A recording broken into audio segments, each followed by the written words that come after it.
Good morning and welcome to Trade Talks. I'm your host, Jill Malandrino, global markets reporter at Nasdaq. We're coming to you live from TD Ameritrade's LINC conference in Orlando, Florida. For this segment, we're going to look at regulatory and advisory advocacy. Joining me is Skip Schweiss. He's the president of TD Ameritrade Trust Company. Skip, thank you very much for joining us at the conference.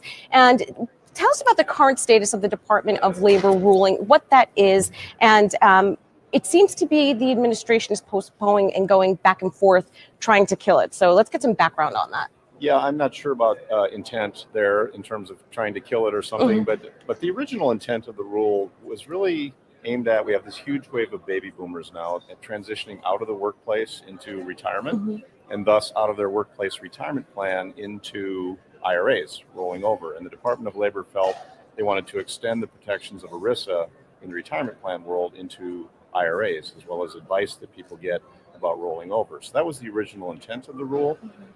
It is, I find it's a little bit of a misperception in the marketplace now that it's not in effect, that it doesn't take effect until 2019, that it's been delayed or something.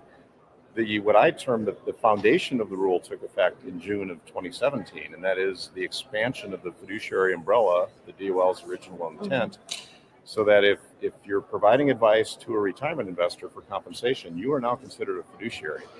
And it's a much broader coverage in terms of being a fiduciary than the rules that existed before. What's been pushed back at the direction of the president to take a fresh look at this by executive order to the Department of Labor is, what about the contract? What about breach of contract claims as an enforcement mechanism? Some of the warranties and disclosures and some of those sorts of things have been pushed back to 2019. So anybody's guess what happens there. So you think that back and forth creates some confusion? I think it does create confusion because, again, I'm in the marketplace every day talking and listening to investment advisors, and there are misperceptions about what's in effect, what isn't in effect yet, what's been delayed, what's in effect now, what's the SEC going to do. So, and some of the states are moving now, and the CFP board is moving now on the fiduciary front. So there is quite a bit of confusion out there now. Well, let's talk about that, the SEC and the Fiduciary Standard. Yeah. What's the latest on that front? So Chair Clayton has talked about this being a priority, and it sounds like they're aiming for, according to their regulatory agenda, the first half of this year, maybe the middle of this year, to come out with a proposal around some sort of fiduciary standard. Now, we don't know exactly what that means yet. We'll have to wait to see the proposal, but some of the foundational questions seem to be, do we leave the 40 Act alone as it applies to investment advisors, and then do we maybe elevate the broker standard? They're talking about bringing in a duty of loyalty, a duty of care, enhanced disclosures into the brokerage arena, or do they make one set of standards that applies to brokers and advisors together? And then also, do they address this issue of titles? So if a broker calls him or herself an advisor, but isn't registered under the 40 Act, that can be confusing to consumers, to investors. Is this an advisor? Is this a broker I'm dealing with? They're not the same. They were born out of separate pieces of legislation. They're regulated differently. They provide different sets of services, and both are necessary and essential, I think, to investors. But we think they should be looked at and registered and regulated differently, but that consumers need to understand the difference. And as long as all of them call themselves advisors, that can be confusing. Right, and that was my next question as well. Should brokers and RIAs understand their weaknesses and strengths so that they can provide the best for their clients going forward? I think that's an interesting distinction to make. We think the answer is yes, right. that there are distinctions. You know, brokers can perform services that advisors can't.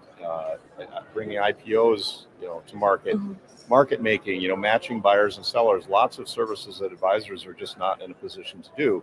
Advisors provide services that brokers don't typically, ongoing portfolio management type services for a fee. So the two are different, and we really would like the public to better understand the distinctions between the two so that they can make a choice for themselves in their particular situation as to which one is best for me at any given time for my circumstances. Well, why should IRAs potentially be optimistic about these rulings going forward? Well, RIAs are in a very good position as fiduciaries since 1940, for example, to comply with the Department of Labor conflict of interest rule. The only major impact on investment advisors from the rule is in the rollover advice. You can no longer have a prospect come to you and say, hey, I'm leaving my employment, I'm retiring, what do you think I should do with my 401k? And just instinctively look at that as a sales opportunity to roll over to an individual retirement account that the advisor would manage. You have to stop, you have to learn about their 401k, and you have to compare that to the IRA, the fees and costs, the services, the investment selection, creditor treatment, all the things you should consider to determine, is my advice to roll over to an IRA truly in your best interest? That's the major impact on investment advisors. On brokers, they have a whole lot more things to concern themselves with. They're now fiduciaries and everything that goes along with that. Any future application around contracts and breach of contract claims. So investment advisors are in a better position with respect to that rulemaking. All right, and to wrap up, what's your outlook when it comes to having a unified fiduciary standard? I think that's the question we'll all be looking to the SEC for in the next few months, is are they going to seek to make brokers and advisors the same? Harmonization is a word we hear, so that, there's some sentiment that consumers look at them as all the same, so we should just regulate them all the same. There's sentiment on the other side that says, well, they're different and they should be regulated differently. So should we have a uniform fiduciary standard of care for both, or should we leave the 40 Act alone and maybe just change the standards for brokers?